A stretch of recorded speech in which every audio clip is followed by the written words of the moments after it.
लोकवृत्त मराठी, लोकशाहीचा खरा आवाज. शिंदखेड्यात पत्रकारांवर दबाव. एका कार्यकर्त्याकडून पालकमंत्री जयकुमार रावल यांच्या नावाचा गैरवापर. शिंदखेडा शहरात पत्रकारांची मुस्कटदाबी करून दहशतीचं वातावरण निर्माण करण्याचा प्रयत्न होत असल्याचा आरोप करत या संपूर्ण प्रकरणाची सखोल व निष्पक्ष चौकशी करावी अशी मागणी करणारे निवेदन शासनासह पोलीस प्रशासनाला देण्यात आले. हे निवेदन शिंदखेडा पोलीस स्टेशनचे सहाय्यक पोलीस निरीक्षक दीपक ढोके यांनी स्वीकारले. मिळालेल्या माहितीनुसार नाशिक जिल्ह्यातील तथाकथित भोंदूबाबा अशोक खरात यांच्याबाबत विविध माध्यमांमधून बातम्या प्रसारित होत असताना त्याच अनुषंगानं शिंदखेडा तालुक्यातील लोकवृत्त मराठी चॅनलच्या प्रमुखांनी ही बातमी संबंधित प्रसारित केली होती. या बातमीमुळे नाराज झालेल्या भाजपाशी संबंधित नगरसेवक प्रतिनिधी गोविंद प्रकाश मराठे उर्फ दादा मराठे यांनी चॅनल प्रमुखाला धमकी देत सोशल मीडियावर माफी मागणी केल्याची आरोप करण्यात आला आहे. निवेदनात नमूद केल्याप्रमाणे संबंधित पत्रकारानं सुधारित बातमी प्रसिद्ध करून दिलगिरी व्यक्त केली असतानाही त्यांच्या विरोधात गुन्हा दाखल करण्याची मागणी करण्यात येत असल्यानं पत्रकारांवर दबाव टाकण्याच्या बातम्या थांबवण्याचा प्रयत्न होत असल्याचं स्पष्ट होतंय. या पार्श्वभूमीवर व्हॉइस ऑफ मीडिया पत्रकार संघटनेच्या वतीनं शासन व पोलीस प्रशासनाकडे निवेदन सादर करण्यात आलं असून संपूर्ण प्रकरणाची निष्पक्ष चौकशी करून दोषींवर कठोर कारवाई करावी, तसेच या प्रकरणामागील सूत्रधार कोण आहे याचा शोध घ्यावा अशी मागणी करण्यात आली आहे. या संदर्भात संघटनेचे राष्ट्रीय अध्यक्ष संदीप काळे, उत्तर महाराष्ट्र विभागीय अध्यक्ष कल्पेश महाले, संयोजक गोरक्षनाथ मदने यांना माहिती देण्यात आली आहे. दरम्यान पत्रकारांवरील अन्यायाच्या निषेधार्थ दिनांक 30 मार्च रोजी राज्यभर जिल्हाधिकारी व तहसील कार्यालयासमोर धरणे आंदोलन करण्यात येणार असून शिंदखेडा तालुक्यातील सर्व पत्रकारांनी यात सहभागी व्हावं असं आवाहन करण्यात आलंय. निवेदन देताना प्राध्यापक प्रदीप दीक्षित, प्रकाश चौधरी, महेश गुजराती, मुरलीधर महाजन, चंद्रकांत माळी, मनोज गुरव, भूषण पवार, महेंद्र मराठे, जितेंद्र सूर्यवंशी, शोभाताई पाटील, प्राध्यापक चंद्रकांत डागा, प्रमोद शिंपी, महेंद्रसिंह गिरासे आदी पत्रकार मोठ्या संख्येनं उपस्थित होते. यावेळी जोरदार घोषणाबाजी करण्यात आली.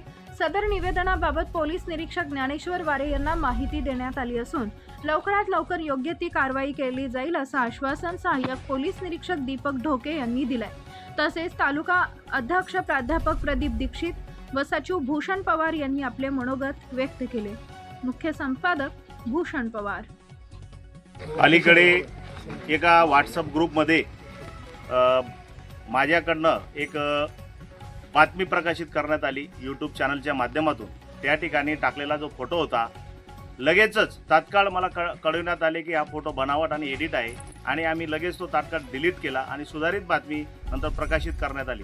परंतु या गोष्टीचा राग येऊन दादा मराठे, गोविंद प्रकाश मराठे शिंदखेडा येथील स्वतःला पुढारी म्हणून मिरवत असतो, जयकुमार भाऊ रावल पालकमंत्री आपल्या धुळे जिल्ह्याचे यांच्या नावाचा गैरवापर करतो काही ठिकाणी आणि त्याचा हिस्ट्री शीटर माणूस आहे, त्याच्या अवैध काही ना काही धंदे त्याचे चालू आहेत, याकडेही त्याचे लक्ष असतं आणि तो काय करतो की जयकुमार भाऊ रावल यांच्या नावाची काठी बनवतो आणि तो पुढे चालतो आणि या शिंदखेडा शहरात तो स्वतःलाच आमदार म्हणून मिरवत असतो.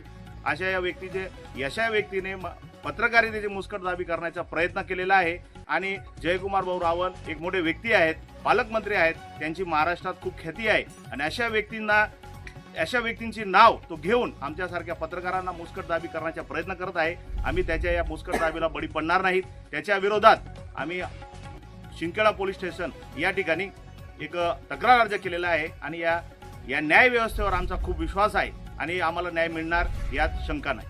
धन्यवाद. आज रोजी व्हॉइस ऑफ मीडिया तालुका शिंदखेडा जिल्हा धुळे या पत्रकार संघटनेच्या वतीने शिंदखेडा पोलीस स्टेशनला 2 दिवसापूर्वी घडलेल्या घटनेबाबत निवेदन देण्यात आले आहे. सदर प्रकार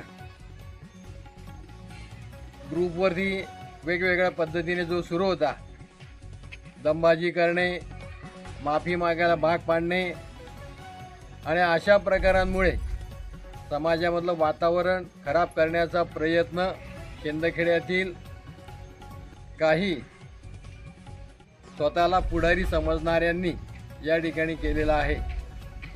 त्याच्यामध्ये उल्लेख करू इच्छितो गोविंद प्रकाश मराठे उर्फ दादा मराठे यांनी व्हॉट्सअपच्या माध्यमातून जो प्रकार पत्रकारांच्या संदर्भामध्ये केला, पत्रकारांच्या संदर्भामध्ये या गोष्टी कुठल्याही प्रकारे खपवून घेतल्या जाणार नाही.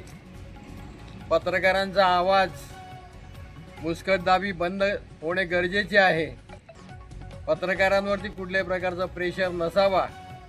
पत्रकार हा लोकशाहीचा चौथा आधारस्तंभ आहे आणि म्हणून आम्ही सर्व समाजाची सेवा करण्यासाठी सज्ज आहोत.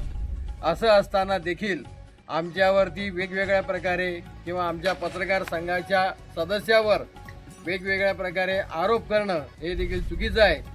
याची चौकशी व्हावी आणि चौकशी होऊन त्यांच्यावर कार्यवाही करावी अशा प्रकारची मागणी शिंदखेडा तालुका व्हॉइस ऑफ मीडिया पत्रकार संघटनेच्या वतीने या ठिकाणी आम्ही केलेली आहे. आज शिंदखेडा पोलीस स्टेशनला आम्ही निवेदन दिलेलं आहे. त्यांनी देखील आम्हाला आश्वासन दिलेलं आहे. धन्यवाद. महत्त्वाच्या बातम्या पाहण्यासाठी आमच्या लोकवृत्त मराठी न्यूज चॅनलला यूट्यूबवर सबस्क्राईब करा आणि बेल आयकॉन प्रेस करा.